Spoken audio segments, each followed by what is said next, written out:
History of Back to the Future in video games has not been a pretty one. And so my mandate to Telltale when they said we're going to do Back to the Future is this game cannot suck eggs. I was aware of his frustration at previous attempts at making a game. Definitely, like the first time we met, we talked about that. You know, with Telltale, our process starts with the story and the characters, and we apply the story mechanics later.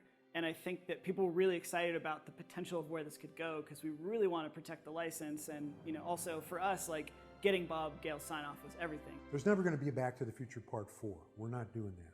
But Telltale's Back to the Future game is pretty close to what a Part 4 could be. Making a Telltale game is sort of modeled after the TV episodic model where we, instead of telling one story at once, we tell a bunch of stories that are all connected over the course of a season. So in Back to the Future's case, it was 5 episodes.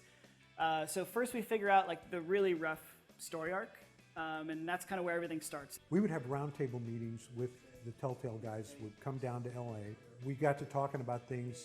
I proposed that we go back into Doc Brown's youth because this was an idea that Bob Zemeckis and I had way early on when we were trying to figure out what Back to the Future Part 2 was going to be about. And instantly, like all of the fans in the room just went, yeah, that's why we should do this. That's the story we want to tell and explore. And then it was all just a matter of, okay, well, we have this basic idea.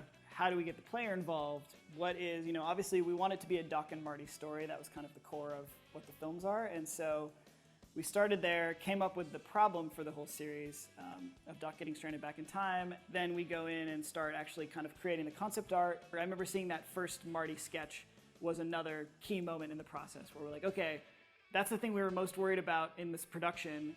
We've got that figured out, now we can move on. Well, the best part of the Telltale guys on the game were they were huge fans of the movie and they wanted to get it right. They wanted really to be true to the spirit of Back to the Future. Another like really important part of the process for us was getting the actual actors from the movie to be involved. From the very get-go, when the game was first pitched, we said we have to get Christopher Lloyd. If we're going to be doing Doc Brown in a huge speaking role, it's got to be right. I think it's great. What a fabulous idea. It's certainly timely. I mean, video games are hot, and this is great material. I mean, it should be a lot of fun. Great Scott! Having Tom Wilson come back for some voiceover now is rad. Tom as Biff, episode 103, take 1. You're lucky your old man's here, butthead! I feel like that guy is just one of the huge parts. Like, you can't have a Back to the Future game without Biff. He moves his neck more. He uses his jaw more than I do. You know, things like that. So with every character in the movie, I would think about those things. So it's there. I don't have to watch everything because I remember those cues also, the physicality. Although in voiceover it doesn't matter so much, but as you see, maybe in the B-roll, you see, you know, I'm trying to be physical to get back into it to be able to do it right. And then having Claudia Wells come in too, like she was, I think, right off the bat, you know, interested as well, and heard that kind of the band was getting back together. Jennifer? What the hell? The coup of all coups was getting Michael J. Fox to participate and be the voice of one of the McFly ancestors. Well, yeah, so when we were trying to get all the cast together, we spoke with Michael J. Fox, but due to time commitments, couldn't be, you know, full-time like we needed him. But we got him to do the cameo, which was awesome. And I almost feel like that was a really, almost a cooler use of him nowadays. But then the search turned to how do we find someone to do a Marty who can just come in and be our main character, and it was a really big worry for a while. I voiced Marty McFly in Back to the Future, the game.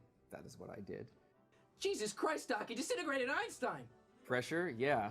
To be like, oh, you know that amazing, iconic role that everyone loves and knows and can quote lines from, and that incredibly famous, wonderful actor, Michael J. Fox. Can you just replicate that? That's what I had going on in the back of my head. So yeah, it was a lot of pressure. At one point, we got an email from our accountant who said that she'd gotten emailed an MP3 from some kid who said he would like to be Marty in the Back to the Future game. I heard about this. I saw a news article. Telltale Games is making Back to the Future and Jurassic Park into a game.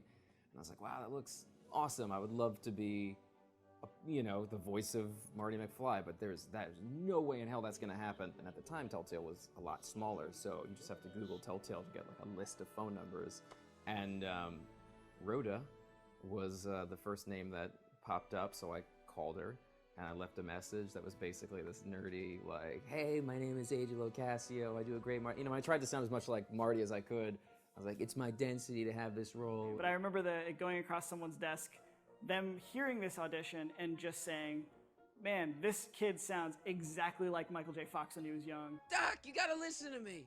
The bruise on your head, I know how that happened. You told me the whole story. It was almost no discussion. It was just kind of, yeah, we heard that MP3 that I think he recorded on like a Rock Band microphone with like, it was just insane, but it was that good. AJ's Marty McFly is damn near flawless.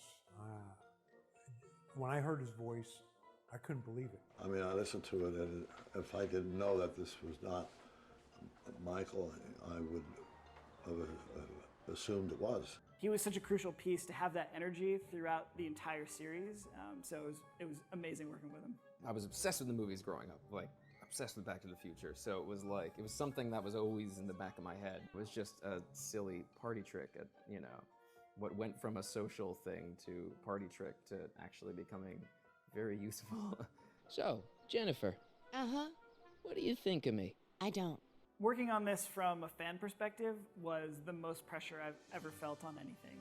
Trying to invent a way where we can pull you along through the story and then use dialogue options where you get to choose what Marty's going to say. And I think that's the kind of the hook for us, is giving you a situation and then saying, well, here's 3 different ways or 4 different ways that Marty could possibly react. If you were playing Marty, what would you do? And I think that it allows people to really author their own story. Telltale's Back to the Future game is the only game that deserves to be called Back to the Future. It's very true to the spirit of the movies. The voice acting is terrific. The characterization is great. And with the new consoles, the game is just going to sparkle and jump off the screen. Bringing this game to a new generation, even though it's not that old, is actually super exciting. Like getting to debut it again on all the new platforms. Telltale's got a lot bigger of a fan base now, and there's a lot of people who probably didn't know that we made this game. But it's still got a lot of the same core principles that are fun in a Telltale game. You know, we're taking this thing that's super familiar and we're putting our own story in it and allowing you to play it. So in time with the 30th anniversary of the films, now we're getting to kind of add to what's out there in the media and saying, like, you know, you're rebuying the movie again and watching it. Here's a game you might enjoy as well. And it kind of, you know, watch the movies first, get back the nostalgia, and then right after the movie ends, you can pop in the game and continue the story from there.